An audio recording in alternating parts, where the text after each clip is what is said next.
भरधाव वेगाने जाणाऱ्या हुंडाई i20 गाडीची टोल नाक्याच्या डिवायडरला ठोकर, चालकाचा मृत्यू।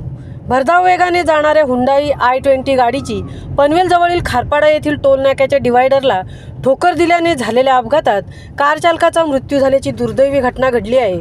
त्यानंतर गाडी जळून खाक झाली आहे।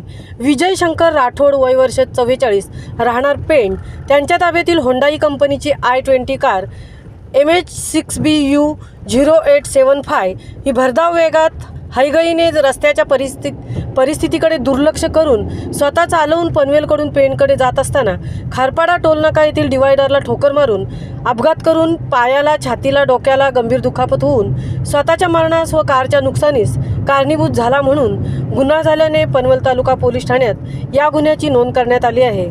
महामुंबईसह संजय कदम, पनवेल।